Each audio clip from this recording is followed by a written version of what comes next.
Muchas gracias. Disculpa por el retraso. Muy buenos días tengan todos y todos ustedes. ¿Cómo están? Mi nombre es Juan Abelardo Hernández Franco. Bienvenidos a este diplomado en Justicia Electoral Digital. El día de hoy nos convoca el tema Derecho, Ciencia Jurídica, Abogacía y Judicatura ante el reto de la tecnología digital. Vamos a explorar este universo de la cuarta revolución industrial, que es el de la era digital, y todo lo que implica este nuevo universo digital, porque implica una transformación en la percepción y forma de racionalidad de lo que es el mundo que conocemos. De hecho, el mundo que conocemos ya no es lo que solía ser, y es lo que vamos a exponer en estos temas. Digo, en estos 2 días que estamos trabajando sobre la digitalización. Comenzaré el día de hoy hablando sobre el fenómeno histórico de la digitalización. Y esto tiene que ver con un cambio de paradigma que está muy afianzado al nacimiento de la cibernética. Hoy platicaremos sobre qué es la cibernética y qué implicaciones tiene la cibernética para lo que es la revolución digital. De hecho, les diría que el mundo en el que estamos viviendo es un mundo muy vinculado con consecuencias de la Segunda Guerra Mundial. Vamos a explorar estos elementos y vamos a comprender de qué trata. Sin embargo, me gustaría comenzar con una distinción importante. Para entender la era digital, desde un punto de vista práctico y sobre todo atendiendo la disciplina del derecho, voy a compartir con ustedes unas láminas.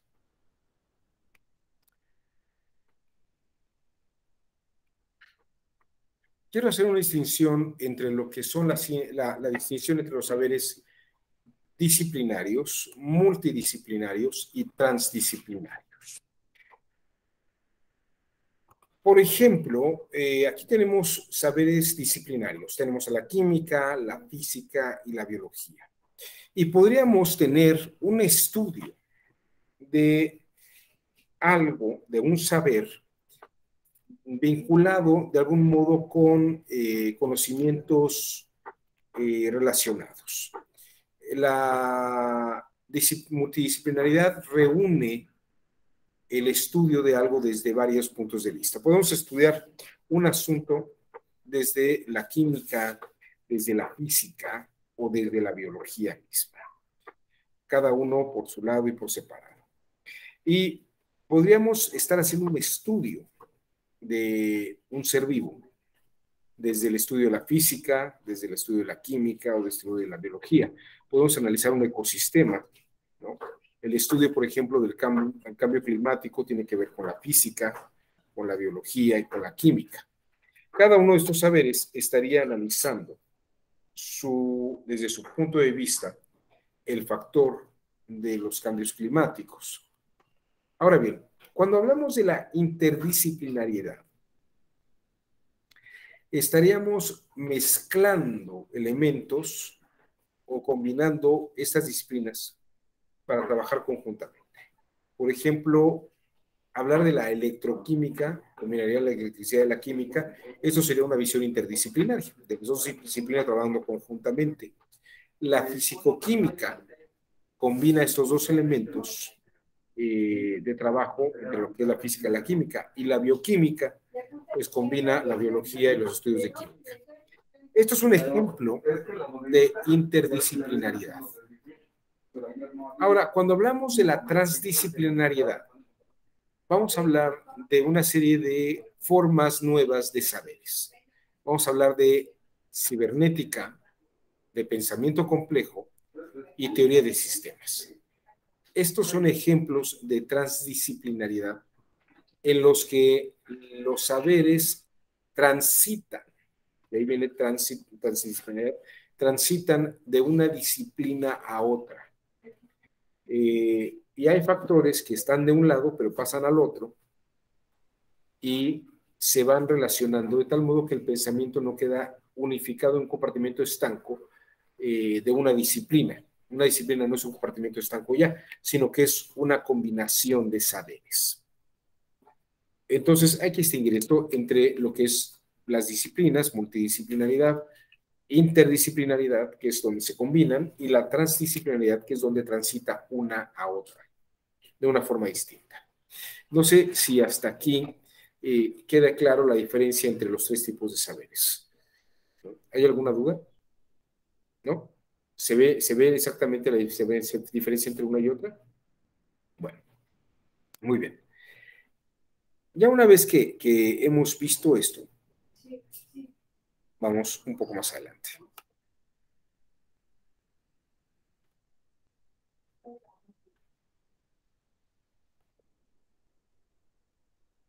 La cibernética nace en los finales del siglo XIX, principios del siglo XX,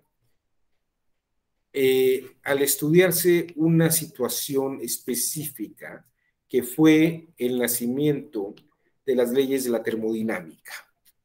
Estas leyes de la termodinámica las enuncia Joshua Willard Gibbs, quien en particular lo que nos interesa a nosotros es la segunda ley de la termodinámica, que enuncia más o menos lo siguiente. La segunda ley de la termodinámica enuncia que todo en este universo no permanece ordenado, sino más bien va en un aumento a un desorden.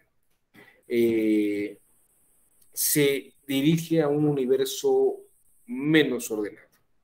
Lo menos ordenado es la entropía. Y se estudia la entropía como el grado de desorden. Esto quiere decir que no hay nada en el universo que permanezca estable y estático. No hay nada en el universo que permanezca fijo. Los montes y las montañas, los cañadas, se erosionan. Vemos el Gran Cañón, por ejemplo. Algunos desiertos eran grandes océanos. Los cuerpos más sólidos se van erosionando como piedras, metales. Y por ejemplo, en el caso de los seres vivos, hay un deterioro del ser vivo en el que pues, nosotros mismos nos vamos oxidando y nos vamos deteriorando.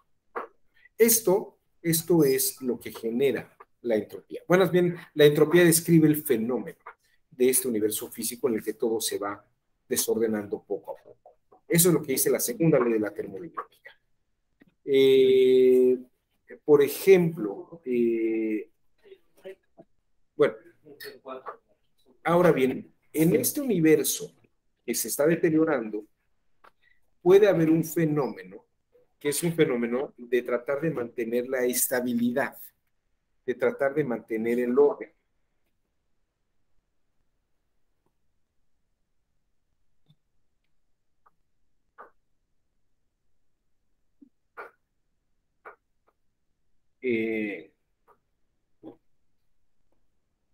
Este fenómeno vamos a estudiarlo. Por ejemplo, cuando llega un antígeno, un virus, una bacteria, a nuestro cuerpo genera lo que se llaman anticuerpos. Por ejemplo, los virus y las bacterias generan entropía, hacen que nos enfermemos, que nuestro cuerpo se deteriore. Y nuestro cuerpo genera anticuerpos. Los anticuerpos son proteínas que el sistema inmunológico que tenemos van a generar en respuesta a la presencia de lo que es el antígeno. El antígeno es el virus. Aquí tienen ustedes esto que dice aquí antígeno. Hagan de cuenta que es como un virus. Y el anticuerpo lo que hace es detectar qué tipo de antígeno es y trata de desarrollar una defensa. A este fenómeno de protección o de acción que evita la entropía se le llama homeostasis. Esta expresión, esta palabra, es mencionada por Walter Bradford Cannon, un fisiólogo de la Universidad de Harvard, en un libro que se llamó La sabiduría del cuerpo, The Wisdom of the Body, ¿no? Es un libro que se escribió en los años 30. Y este autor, precisamente, lo que expone es que ante la entropía, los cuerpos vivos realizan acciones homeostáticas para, por ejemplo, hacer frente a los fenómenos entrópicos, como serían la generación de algunos virus o la propagación de virus. Un poco más adelante, hacia los años, mediados de los años 30, principios de los 40, Norbert Wiener, estudiando el fenómeno de la entropía y la homeostasis, él siendo un ingeniero, acuña un término que es el término de cibernética. Él detecta que los cuerpos vivientes, los seres humanos o los animales o cualquier organismo vivo,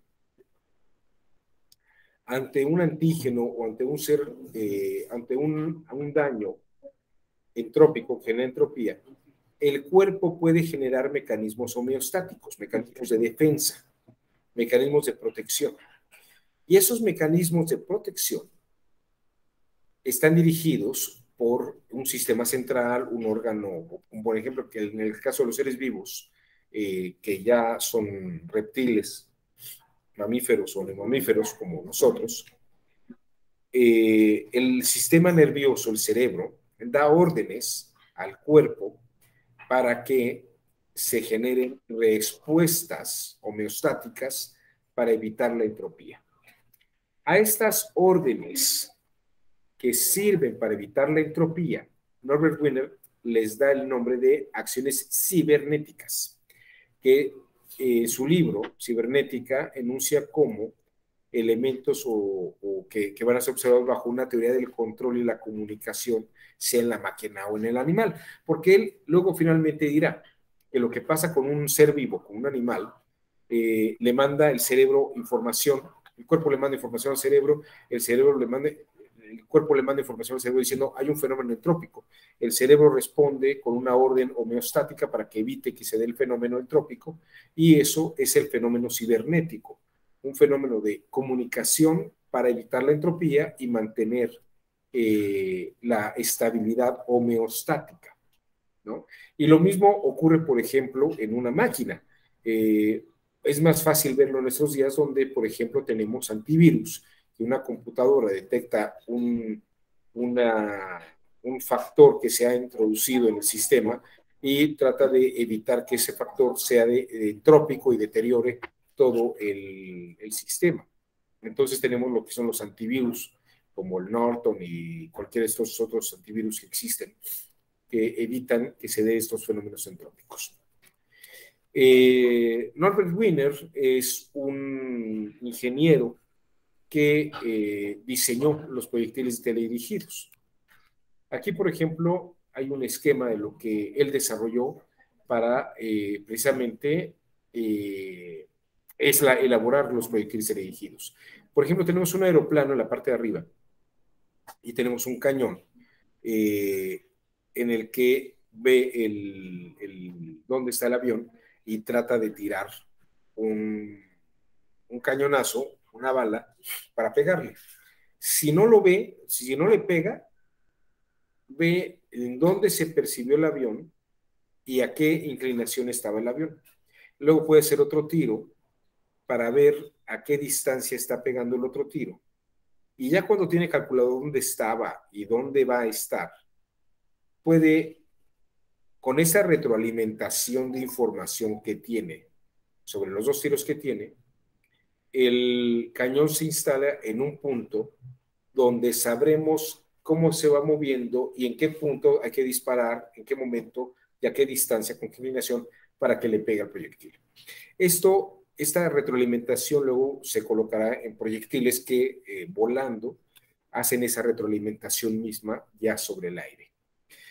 Bueno, esto es una de las cosas que inventó Norbert Wiener. Esta palabra cibernética significa en griego, viene del griego kybernetes o kibernetes. Esa U se pronuncia casi como una I, kibernetes, o kybernetes. Significa piloto. El kibernetes era el piloto de un barco, el que daba órdenes a la tripulación como si fuera un cuerpo, para que el barco ante una adversidad, una tormenta o un ataque no se hundiera. En ese sentido, el kibernetes, el piloto, daba órdenes e instrucciones por la retroalimentación que le daban los marinos, diciéndole, es que está golpeando la ola en tal parte del barco o tenemos un daño en tal parte del barco, y entonces el kibernetes daba órdenes para decir que sustituyeran una cosa por otra, que tenían que hacer tal cosa u otra. Es el pilotaje, propiamente lo que mantiene homeostáticamente el cuerpo estable frente a una serie de cambios entrópicos. La palabra kibernetes deriva a nuestro español como a través de gobiernos y luego finalmente gobierno. Entonces el arte del pilotaje, de lo que hace un piloto, un timonel, es el arte de gobernar una nave. Y por esto Norbert Wiener declara que la teoría del control de la comunicación es en la máquina o en el animal, se va a llamar cibernética, porque es la actividad que hace de manera análoga un timonel para evitar que un barco se hunda, y también el sistema nervioso a través de la comunicación y el control de toda la operación del sistema nervioso o de los seres vivos o de los mecanismos electrónicos, se mantiene una estabilidad homeostática que mantiene un sistema estable funcionando de una manera adecuada. No sé si hasta aquí hay alguna duda, no sé si estoy yendo muy rápido o se entiende esta idea. ¿Qué es lo que es la cibernética? La cibernética es un saber transdisciplinario que parte de la física, se combina con la biología y va a tener una serie de aplicaciones en la ingeniería y en la medicina. Pero no solamente allí, porque va a saltar al campo de las ciencias sociales y va a saltar a un saber de control sistémico a través del derecho y del Estado. ¿Dudas hasta aquí? ¿Comentarios? ¿No? Margarita, ¿no hay duda alguna de lo que estamos viendo? ¿Ya lo había visto alguna vez? ¿Mande? ¿Ya había visto usted alguna vez esto de la cibernética? No. ¿Qué le ha parecido? Bastante interesante, la verdad, maestro. Está muy extraño, ¿verdad? Bueno, pues ya que no hay comentarios, vamos a seguir. Entonces, en este entorno, vean ustedes, la cibernética de Norbert Wiener es una palabra que acuña Norbert Wiener, pero no es el primero. Ya había algún otro sabio en la antigüedad, bueno, en la antigüedad, en el siglo XIX, André María Ampère, uno de los grandes científicos de Napoleón, también habló de la cibernética. En su ensayo sobre la filosofía de las ciencias o exposición analítica de la clasificación natural de todos los conocimientos, un texto de 1826, Ampère hace una clasificación de los saberes humanos, distingue la física, la química y todas sus derivaciones. Y en el capítulo dedicado a la política, incluye la cibernética junto con otras ciencias que estaban, que no existían en la época, pero decía, en un catálogo de ciencias, estas serían las ciencias que hay que inventar. Entonces se introduce la cibernética y la etnodicito, que es el derecho de los pueblos. También incluye como saberes la diplomacia y la teoría del poder. La teoría del poder es un saber que luego va a desarrollar Michel Foucault, por ejemplo, y luego Byung-Chul Han también va a desarrollar esta teoría del poder. En concreto, la cibernética la define Ampère como la ciencia de administrar y gobernar el Estado. Es decir, si juntamos las ideas de Norbert Wiener, que utiliza a Bruford con la homeostasis y utiliza a Gibbs con la entropía, pues diríamos que André María Ampère traslada esos saberes sí, antes de conocerlos, al campo del arte de gobernar. Y dice, una teoría del poder con una cibernética bien entendida nos genera un saber que es la política. Un saber que es la política. Y esto no tiene desperdicio alguno. No tiene desperdicio alguno. Norbert Wiener no está solo en la elaboración de la cibernética, se asocia con un médico, bueno, con un ingeniero mexicano llamado Arturo Rosenbluth. Y Arturo Rosenbluth tiene una serie de estudios muy interesantes sobre el cerebro, comparándolo con el cerebro de una computadora. Aquí están en una fotografía en el hospital de Cortés, que fue el lugar donde yace Hernán Cortés, en México. Rosenbluth, junto con Julian Bigelow y Norbert Wiener, descubre que el control de los humanos en los animales y en las máquinas dependía de la retroalimentación y de la información. Entonces, claro, cuando los elementos, el cuerpo recibe algún daño, informa al cerebro, al sistema nervioso, el cerebro da una serie de órdenes, regresa, y por ejemplo, ustedes no lo ven aquí, pero aquí tenía una herida que me hice ayer, golpeándome con algo, no sé con qué, y nada más veo que tenía yo el moretón y la raspadura, y que ya está coagulándose la sangre y está cicatrizando. Esas son órdenes que el cerebro le manda al cuerpo, al dedo, para que cicatrice y ya no esté perdiendo yo sangre, ¿no? Esa es una operación homeostática en nuestro cuerpo humano. Esta idea de la retroalimentación, pues les decía que de la retroalimentación de información, Rosenbluth lo llama retroalimentación. En el caso de Walter D. Cannon, de este hombre que inventa la homeostasis, esto se llama feedback o retroalimentación. Ahora bien, si vamos bien hasta este punto y siguiendo las ideas de André María Ampere, este señor Lawrence Henderson, Joseph Henderson, adapta esta idea de la cibernética, esta idea de la organización para evitar la entropía y generar una homeostasis, en lo que él llama la teoría del equilibrio. Es decir, para que un cuerpo se mantenga equilibrado, requiere acciones homeostáticas ante efectos entrópicos. Y esto ya vimos que ocurre en la medicina, y ocurre en la biología, y ocurre en la electromecánica. Pero Henderson lo lleva al campo de las ciencias sociales. Y por ejemplo, está Elton Mayo, que es uno de los creadores de las escuelas de negocios, que precisamente enseña cómo administrar un negocio, cómo administrar una empresa. Estas escuelas de negocios, como que en México existe el IPADE o el Tecnológico Monterrey o la Universidad de Anáhuac, que tiene sus escuelas de negocios, ahí se enseña precisamente cómo dirigir y organizar un corporativo, una empresa. Elton Mayo escribió un texto que se llama Los problemas humanos en una civilización industrial. Y bueno, lo que hoy son las escuelas de negocios, donde se enseña administración, manejo de personal, factor humano, operaciones, comercialización, todas estas cosas que aprenden uno en la escuela de negocios. Henderson diría que son formas de saber homeostático para que una empresa se conserve y pueda prosperar. Esta misma idea, Talcott Parsons y Merton la llevan al campo de la sociología. Y de hecho, Talcott Parsons dirige una escuela de ciencias sociales para poder controlar todos estos factores. Esto es precisamente lo que se va haciendo con el paso del tiempo en la vinculación con la cibernética.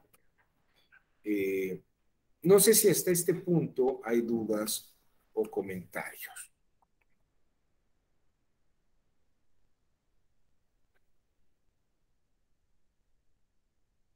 ¿No hay dudas ni comentarios? ¿No? Todas estas teorías cibernéticas, como verán ustedes, parten de la física, entran por la medicina, van hablando ya de teorías sociales, van vinculándose con la empresa y la sociología, y van a impactar en el campo del derecho y del saber sociológico y político. Entonces, ¿comentarios? ¿Ninguno? ¿No? Bueno.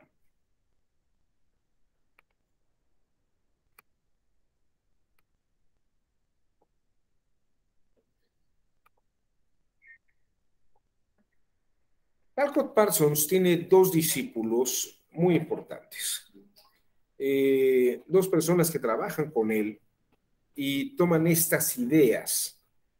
Y además hay que decir que Robert Alexy también deriva de esta escuela de Talcott Parsons, de Jürgen Habermas y de Niklas Luhmann.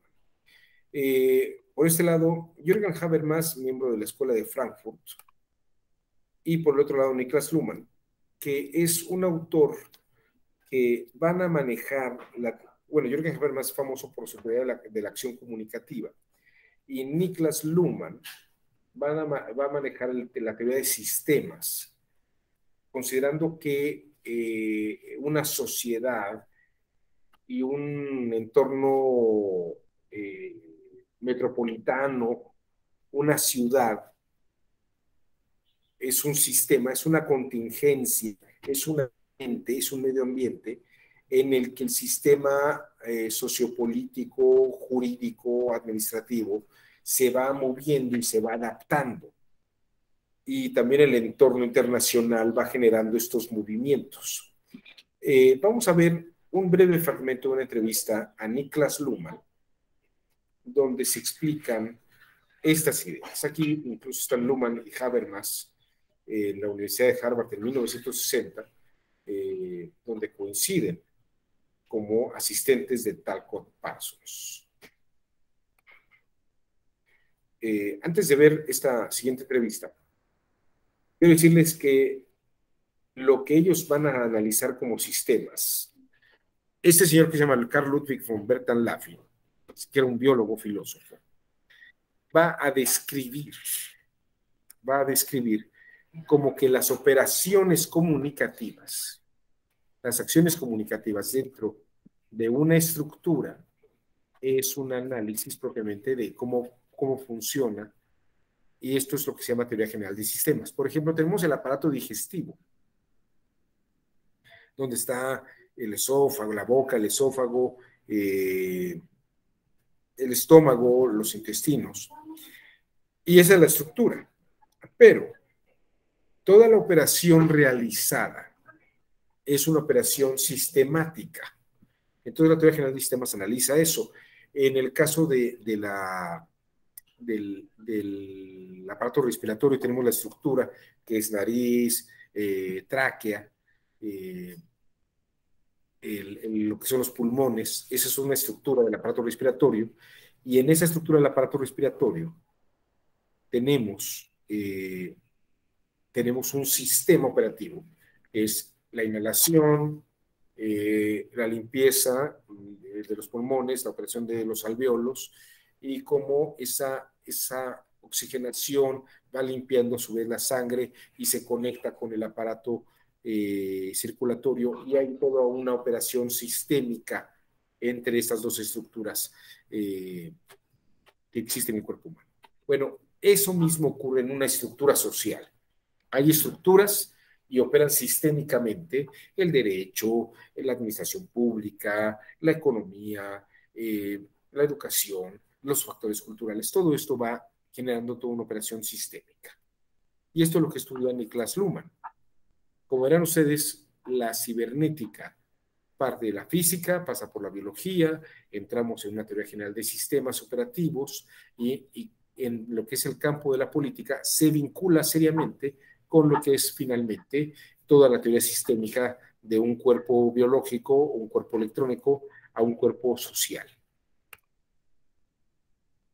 Die Auseinandersetzung des Marxisten Jürgen Habermas mit Luhmann, die vor 2 Jahren erschien, eröffnete denn auch eine bereits überaus ergiebige Diskussion, die den derzeit möglichen Stand sozialer Theoriebildung spiegelt, die aber auch in einer so abstrakten Sprache geführt wird, dass noch schwer erkennbar bleibt, worum der Streit geht. Herr Professor Luhmann, Sie haben bereits in zahlreichen Publikationen sehr komplizierte Ansätze zu einer umfassenden Systemtheorie der Gesellschaft vorgelegt. Wenn wir nun versuchen, in einem kurzen Gespräch eine Vorstellung zu entwickeln von dem, was in Ihrem Sinne Systemtheorie ist und was sie leistet, müssen wir uns natürlich auf einige wenige allgemeine Andeutungen beschränken. Aber könnten Sie vielleicht trotzdem versuchen, den Grundansatz, die Grundprobleme Ihrer Theorie einmal kurz anzugeben? Ja, das ist möglich. Jede moderne Systemtheorie setzt an bei der Differenz von System und Umwelt. Im gesellschaftlichen Bereich gibt es eine Vielzahl solcher Systeme, zum Beispiel Familien, Schulen, politische Parteien, Wirtschaftsbetriebe, die Justiz und so weiter. Und Umwelt dieser Systeme ist jeweils alles andere. Umwelt ist also nicht nur die natürliche Umwelt, sondern auch die Vielzahl der konkreten Menschen mit ihren je unterschiedlichen Persönlichkeiten und schließlich die jeweils anderen sozialen Systeme. Mithilfe dieser Vorstellung einer Differenz von System und Umwelt kann man nun analysieren, wie sich soziale Systeme, das gleiche gilt natürlich auch für psychische Systeme, Verhältnis zu ihrer Umwelt ändern. Zu einer Umwelt, die sich ihrerseits laufend ändert. Liegt hier nicht bereits eine erste Schwierigkeit für die Systemtheorie? Wenn sich System und Umwelt beständig verändern, können dann überhaupt Systemgrenzen noch eindeutig angegeben werden? Ja, das ist möglich, weil solche Grenzen von den Systemen selbst definiert werden. Das heißt, nicht die Wissenschaft konstruiert solche Systeme, sondern die jeweils handelnden Menschen ordnen sich selbst bestimmten sozialen Systemen zu. Sie wissen zum Beispiel, ob sie gerade Straßenbahn fahren oder ob sie Skat spielen, ob sie sich an einer politischen Wahl beteiligen, ob sie bei der Arbeit im Büro sind oder mit ihrer Familie zu Abend essen. Und jeweils halten sie sich an bestimmte Systemregeln und kennen die Systemgrenzen, wissen also, was sie hier so nicht tun können. Und wie kommt es dann zu Grenzveränderungen solcher Systeme? Auch das ist nur möglich, weil die Handelnden sich an einem Unterschied von System und Umwelt orientieren. Der Unterschied von Familie und Schule beispielsweise ist allen Beteiligten bewusst. Und gerade das ermöglicht allmähliche Systemverschiebungen, Grenzverschiebungen und laufende Anpassung an Veränderungen. Hier etwa in dem Sinne, dass von den Eltern zunehmend verlangt wird, dass sie die Schularbeiten ihrer Kinder nachsehen und kontrollieren, vielleicht auf Kosten des Familienfriedens und zur Entlastung des Schulsystems und zur Ermöglichung höherer Leistungen, höherer Anforderungen von Seiten der Lehrer. Das leitet über zum Begriff der Komplexität, der ja ein Grundproblem, ein Grundbegriff in Ihrer Theorie ist. Komplexität, damit meinen Sie, dass die Welt immer mehr Möglichkeiten bereitstellt, als einzelne gesellschaftliche Systeme aufgreifen können. Systeme haben also die Funktion, Komplexität zu reduzieren. Welche Bedeutung hat nun dieser viel zitierte Begriff Reduktion von Komplexität für die Systemtheorie? Ja, Reduktionen sind zunächst einfach Voraussetzungen für Erleben und Handeln. Man kann nicht alles zugleich erleben oder alle denkbaren Handlungen gleichzeitig ausführen. Es muss immer irgendetwas ausgeschlossen werden. Und das ist die Leistung der Systembildung, also das, was ich eben bezeichnet hatte, wenn ich sagte, man weiß, ob man Straßenbahn fährt oder Skat spielt. Der Begriff Komplexität ermöglicht nun einen Vergleich von System und Umwelt, also eine theoretische Überbrückung dieser Differenz. Man kann jeweils immer sagen, die Umwelt ist komplexer als das System selbst und dann kann man im Anschluss daran untersuchen, wie sich verschiedenartige Systeme unter verschiedenen gesellschaftlichen Bedingungen auf dieses Komplexitätsgefälle zwischen Umwelt und System einstellen. Dieser Prozess der Anpassung von Systemen an die Umweltkomplexität führt demnach zu einer immer komplexeren Gesellschaft, einem immer komplexeren System der Gesamtgesellschaft, die also immer mehr Möglichkeiten des Erlebens und Handelns bereitstellen kann. Die Systemtheorie erhebt nun den Anspruch, für unsere heutige hochkomplexe Gesellschaft die einzig angemessene universelle Erklärung zu bieten. Da muss ich eingreifen, einzig angemessen. Kein Wissenschaftler kann behaupten, die einzig richtige Theorie zu haben. Es kann nur darum gehen, dass die Systemtheorie auf alle sozialen Sachverhalte anwendbar, also universell anwendbar ist. Dabei bleibt es nicht aus, dass man das Instrumentarium selbst auf mehreren Ebenen differenzieren muss. Und gerade der Systembegriff bietet diesen Vorteil. Man kann Systeme in einem sehr umfassenden Sinne annehmen und man kann innerhalb umfassender Systeme, etwa innerhalb ganzer Gesellschaften, die Systemanalyse für Teilsysteme wiederholen. Die allgemeine Systemtheorie erhebt den Anspruch, auf jeden sozialen Sachverhalt anwendbar zu sein, zum Beispiel auch auf eine Skatspielerrunde oder auf ein Interview, wie jetzt hier.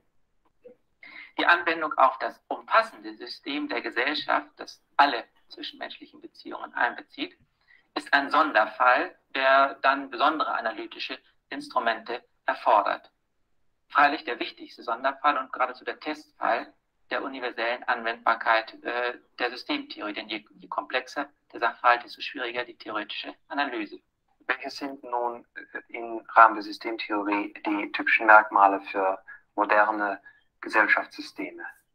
Für die modernen Gesellschaften ist bezeichnend, dass im Unterschied etwa zu archaischen oder Frühhochkulturen das Hauptdifferenzierungsprinzip ein funktionales ist. Das heißt, die Teilsysteme werden unter je verschiedenen Gesichtspunkten gebildet, also nicht wie Familie neben Familie, Dorf neben Dorf, sondern Politik auf der einen Seite, Wirtschaft auf der anderen Seite, Forschung, Militärwesen, Erziehung, jeweils als besondere Teilsysteme oder spezifische Funktionen eingerichtet. Und die moderne Gesellschaft unterscheidet sich vor allen Dingen in der Tiefenschärfe, in dem diese funktionalen Differenzierungen auftreten. In diesem Zusammenhang fordern Sie auch, dass die Sprache der Wissenschaft neu formuliert werden muss, um den Bedürfnissen dieser neuen Form von gesellschaftlichen Systemen gerecht zu werden. Sie fordern, dass Begriffe wie Wahrheit und Vernunft, die das Selbstverständnis der Menschen geprägt haben und ihre gesellschaftliche Ordnung, neu, nämlich funktional definiert werden sollen. Was bedeutet das im Rahmen der Systemtheorie und welche Folgen hat das? Ja, diese Begriffe sind an sich Prägungen aus einer Zeit, die in der gesellschaftlichen Entwicklung weit zurückliegt. Die älteren Gesellschaftssysteme hatten ein sehr viel direkteres Verhältnis zur Realität, eine sehr viel direktere Beziehung auch zur Möglichkeit menschlicher Erkenntnis gesellschaftlicher Realität in einem breiteren religiösen Kosmos. Deswegen war dort vorstellbar, dass die Wahrheit im Wesentlichen Sache menschlicher Vernunft ist und im Wesentlichen auch im Kopfe des Menschen Platz hat, der die Realität erkennt. Für die heutige sehr komplexe Gesellschaft ist dieser Ansatz, sagen wir einmal, unrealistisch geworden. Er wird als moralischer Mythos fortgestellt oder auch als Definitionsgrundlage für logische Theorien. Aber mir scheint, dass man eine gesellschaftsadäquate Wahrheitstheorie für sehr komplexe Gesellschaften abstrakter formulieren muss, etwa im Sinne eines Codes von Regeln, nach denen Erlebnisreduktionen von einem auf den anderen übertragen werden. Ja, Sie schreiben hierzu an einer Stelle Ihrer Auseinandersetzung mit Jürgen Habermas, dass Vernünftigkeit nicht weiter sei als Umsetzung struktureller Systemerfordernisse in Rollenvorschriften, die im System überwacht und sanktioniert werden.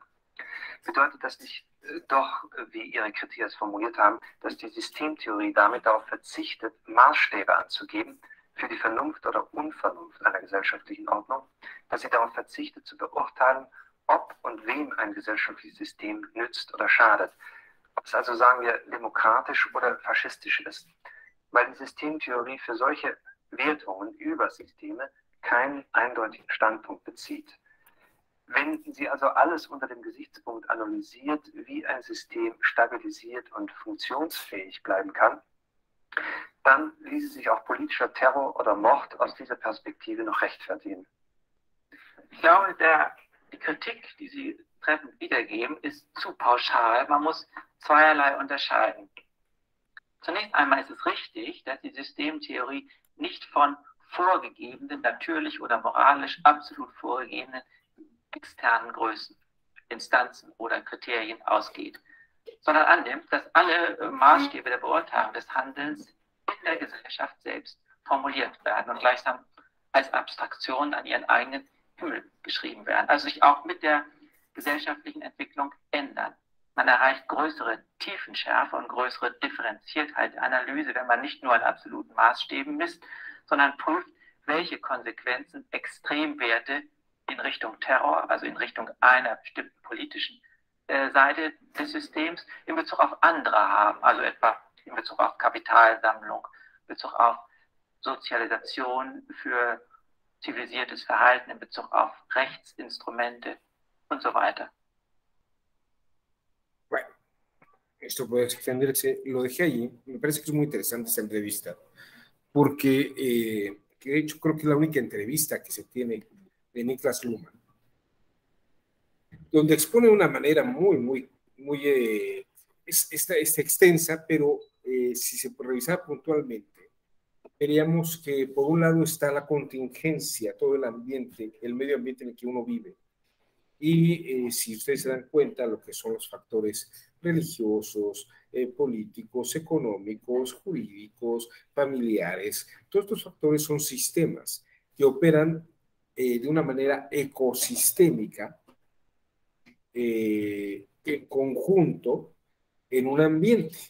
Y este ambiente es un ambiente que va modificándose en el momento que pasamos, por ejemplo, del correo escrito al teléfono y al telégrafo, el sistema mismo se va modificando, y en el momento que pasamos del telégrafo y del teléfono a un teléfono celular y pasamos al internet, se va a modificar también todo el sistema de operación, y las redes se van volviendo más extensas, las formas de comunicación son más complejas, y también lo que es todo el sistema de información de la política, del gobierno, de las universidades, del sector salud, del sector económico, todo se vuelve muy importante. Hoy en día ustedes pueden entrar a las páginas del SAT, a las páginas del Tribunal Electoral, pueden entrar a las páginas de cualquier dependencia gubernamental, pueden pedir información, pueden dar información. Ustedes, de hecho, aportan información a través con las que operan algunos organismos e instituciones. Todo esto tiene una finalidad que será, a final de cuentas, el objeto de tener un control cibernético o una verdadera estructura de sistemas. En México se intentó ya varias veces tener este tipo de controles, y pues ahí se va intentando. No sé si ustedes recuerden, cuando Olga Sánchez Cordero era secretaria de Gobernación, se pidió al INE y a otras dependencias que aportaran sus informes, sus datos personales, los datos personales de las bases de datos que tenían. Las bases de datos, los que aportaran los datos personales en las bases de datos que tenían, para poderlos cruzar con información del SAT, de Secretaría de Relaciones Exteriores, para poder tener una especie de control cibernético complejo y poder tener una manera es una manera de poder controlarlo todo, ¿no? Por lo menos para evitar que haya una delincuencia altamente organizada. Estas ideas no se le ocurrieron a la Cuarta Transformación ni a Olga Sánchez Cordero. Este es un proyecto que viene desde la época de Carlos Salinas de Gortari, de hecho desde la época en que él tomó clases con Karl Deutsch, que era un profesor de la Universidad de Harvard, y quien escribió un libro famoso que se llamó Los nervios del gobierno. Esto ustedes lo pueden leer en este libro que está en Paidós, que se llamó Los nervios del gobierno, modelos de comunicación y control políticos. Esto es el último grito de la moda en cibernética política, junto con las ideas de Luhmann y con las ideas de otros autores como Jürgen Habermas. Y ahora, por ejemplo, si les interesa, de hecho estoy leyendo este texto, que tal les pueda ser de su interés, muy vinculado con esto que se llama Infocracia. Es de un autor que nació en Corea, que se llama Byung-Chul Han. Este es Byung-Chul Han. Es un autor que nació en Corea, pero vive en Alemania desde hace varios años. Profesor de Filosofía y Estudios Culturales de la Universidad de Artes de Berlín. Y esta diferencia de los libros de Byung Han, generalmente en Herder, en la editorial Herder, costaban 400, 500 pesos. Y eran así delgaditos. Por ejemplo, lo compré en el Péndulo. Está editado por Taurus y cuesta 150 pesos. Pero este es el último libro que escribió. Lo compré el día de ayer y estaba pensando, ya me lo acabé. Infocracia, donde precisamente habla.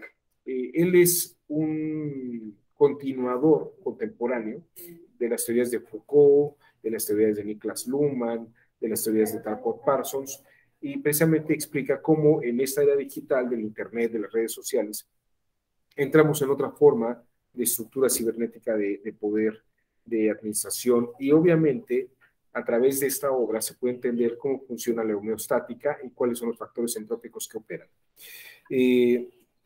Podemos comentar esto la siguiente semana, ya un poquito con más calma.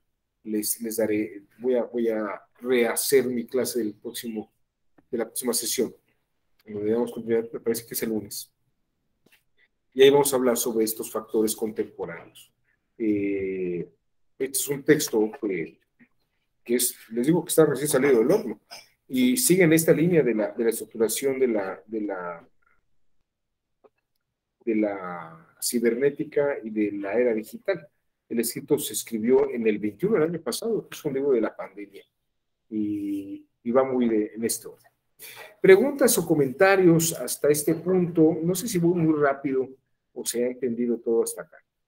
Porque una vez que entendamos estas formas cibernéticas, estas formas estructurales digitales, vamos a poder entender qué factor tiene el derecho, cómo funciona el derecho en este contexto. De hecho, vamos para allá en unos minutos más.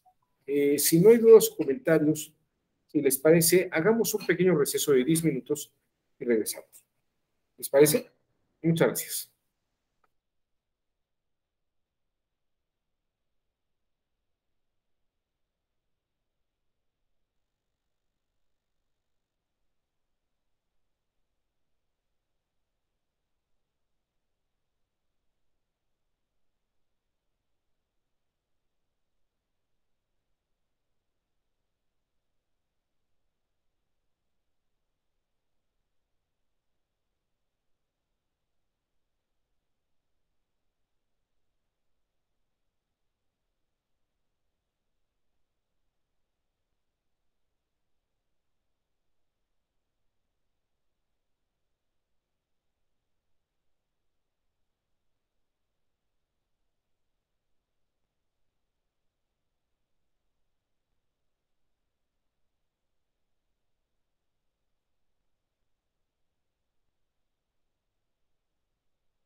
Bien, continuamos con la sesión del día de hoy, dedicada a lo que son los elementos del entorno digital y sobre todo qué impacto va a tener esto en el universo jurídico. Como verán, estamos viendo cómo la ciencia jurídica y la abogacía van a tener una modificación dentro del reto de la tecnología digital en el siglo XXI. Habíamos visto que hay una serie de factores contemporáneos que tienen que ver, por ejemplo, la CURP es un invento de Chauffet en la época de Ernesto Zedillo, si yo mal no recuerdo, crear la CURP como un instrumento cibernético, por lo menos de las generaciones que van entrando.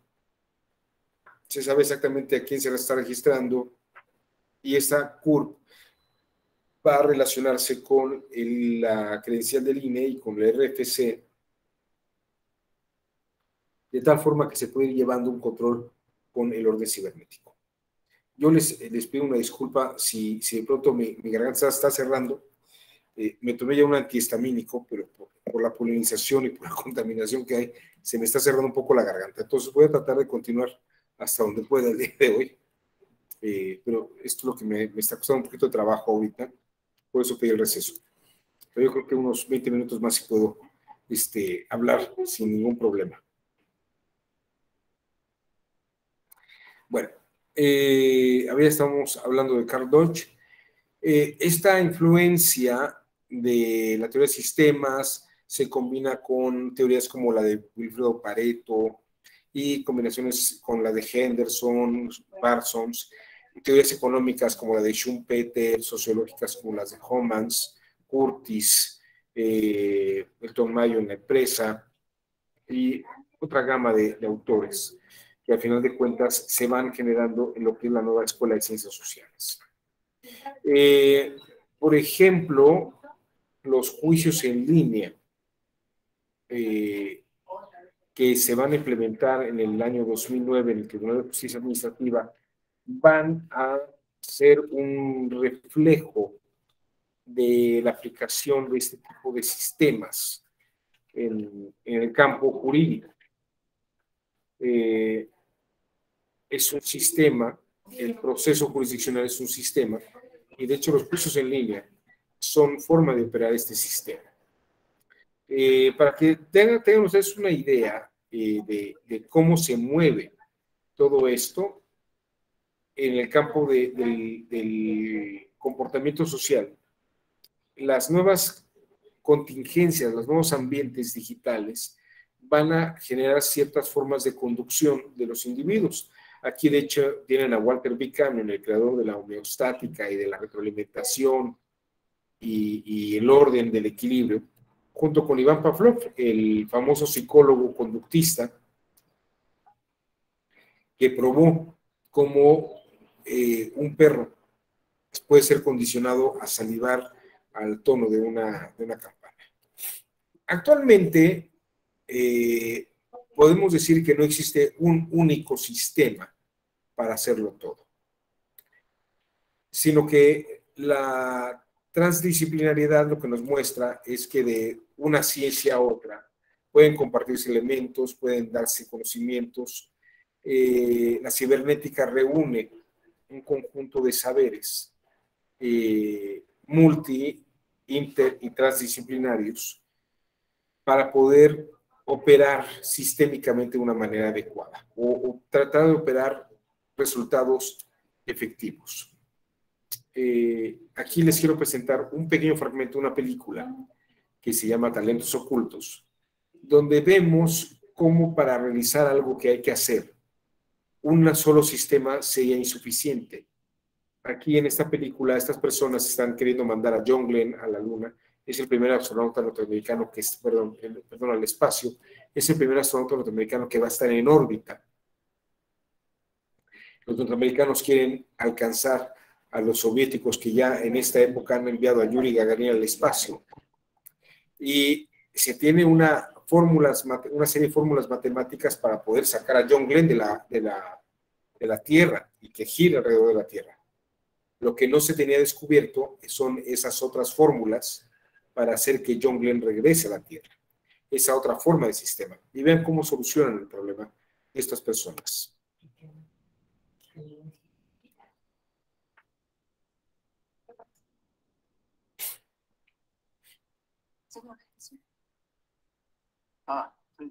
fíjalo allá en los cálculos de Stafford del casco.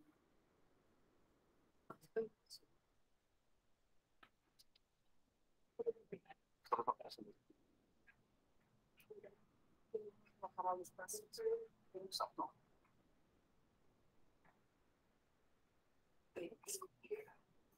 Y si te lo tiraras ya. No, no es un insulto, es son lectos. Así de rápido se mueven las cosas. Si me disculpara, me disculparía todo el día. Hagas lo que quieras, todos allá afuera, todos mis genios que van más allá de mí. No tengo idea. Para responder preguntas que no sabemos responder. Matemáticas que todavía no existen. De otra forma, no hablaremos ahora. Nos quedaron sin tierra, interesantes cosas. Todavía no nos la tierra, ahora llegaremos a la luna.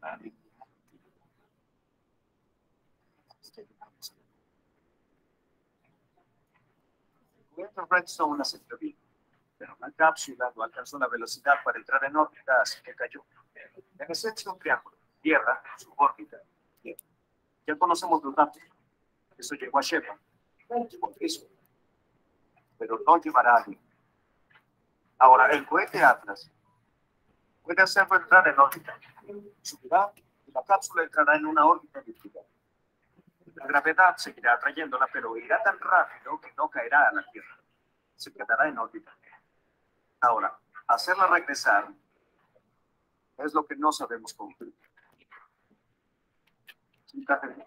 Entonces la cápsula girará alrededor de la Tierra para siempre. Eso es. Tenemos que frenarla justo en el momento preciso, justo a la velocidad precisa. Ahí está la tarea. Sí, pero ¿Qué pasa? Órbita a una órbita.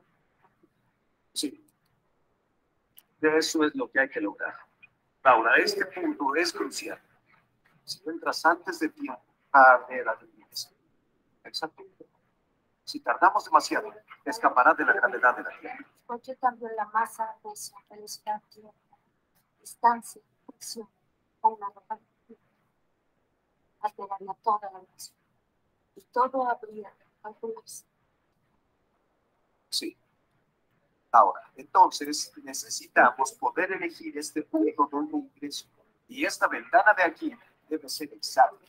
El problema es cuando la cápsula pasa de una órbita líquida a una órbita parabólica.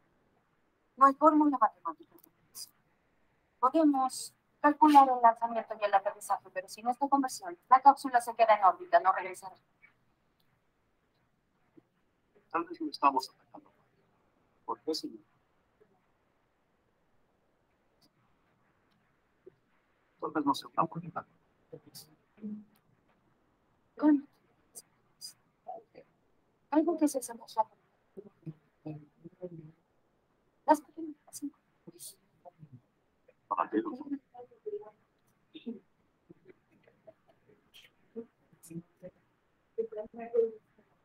No te lo veo.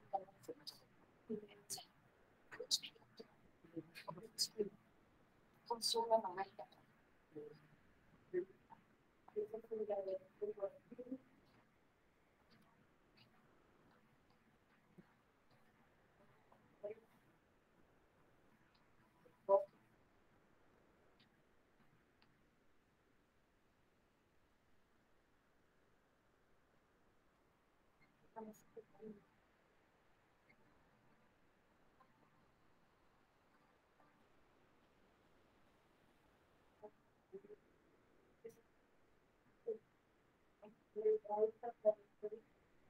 ahí está. hacer informe.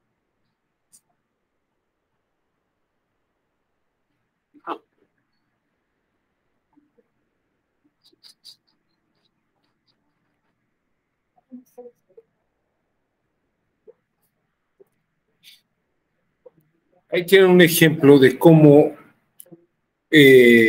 no existe un solo sistema matemático, sino hay varios. Y el problema que era regresarlo sin que ardiera la cápsula en la Tierra requiere una fórmula.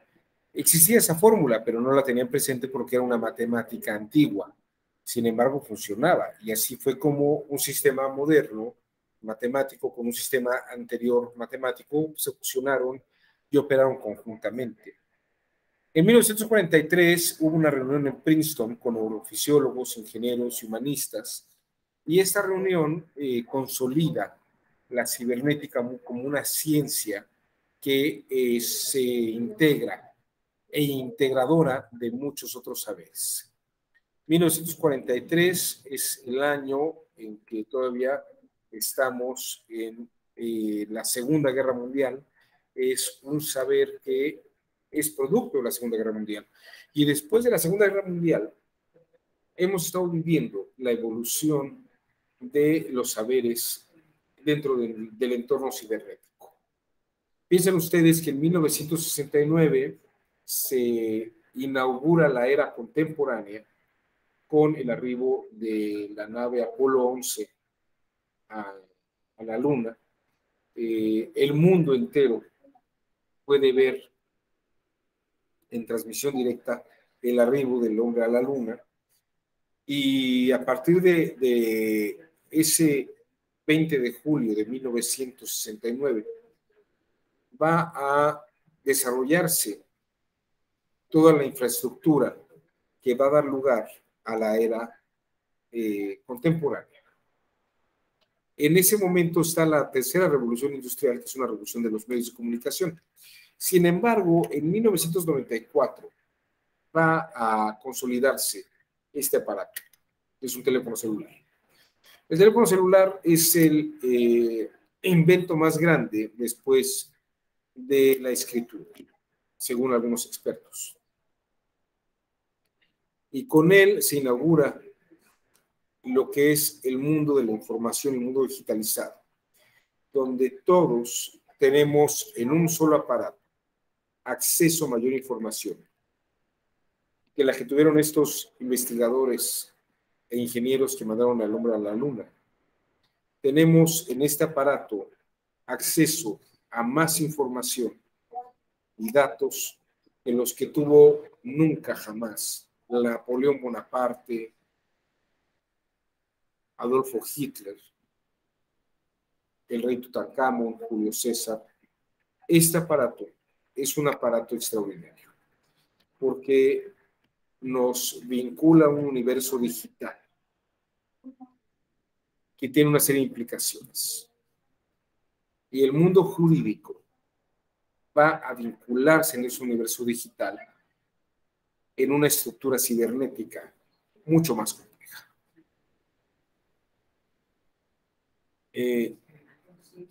Hasta este punto, hasta aquí dejaré mi exposición del día de hoy para poderla continuar el próximo lunes. Les pido una disculpa, tengo la garganta muy cerrada, esta alergia me está afectando. Voy a hablar un poco menos, pero antes de que terminemos la sesión del día de hoy, a mí me gustaría ver si alguien quiere hacer algún comentario, alguna observación de lo que hemos visto hasta ahora. No sé, usted, Eduardo Mechun, ¿qué le ha parecido la sesión del día de hoy? Bueno, creo que los análisis que se tenían desde aquellos tiempos, pues, son cambiantes hoy en día, y también depende mucho el tipo de sociedad en el cual se estaba como que impactando, ¿no? O estudiando. Por lo visto en las entrevistas, creo que es un tema muy complejo. Sí, bueno, es un tema complejo, pero creo que si lo vamos viendo poco a poco no es difícil. Podemos atisbar un poco cómo se integran todos estos factores. Sobre todo porque vamos a ver cómo el derecho tiene oportunidades de modificarse más que en sus contenidos normativos, en sus funciones y sus operaciones. Pero sobre esto hablaremos la siguiente sesión. No sé si alguien más, por ejemplo usted, Jorge Mendoza, o Suemi, Gabriela, algún comentario quieren hacer sobre la sesión del día de hoy.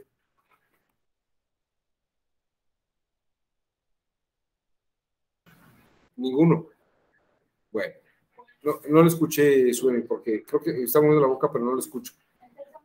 Está el micrófono apagado.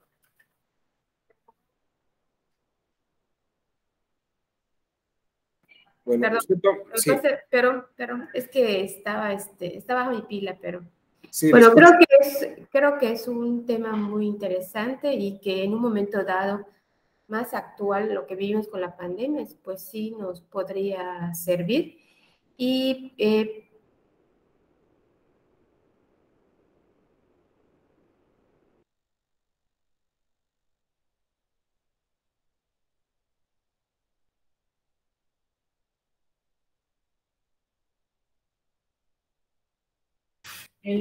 se le fue la señal a Gabriela y la perdimos ahorita.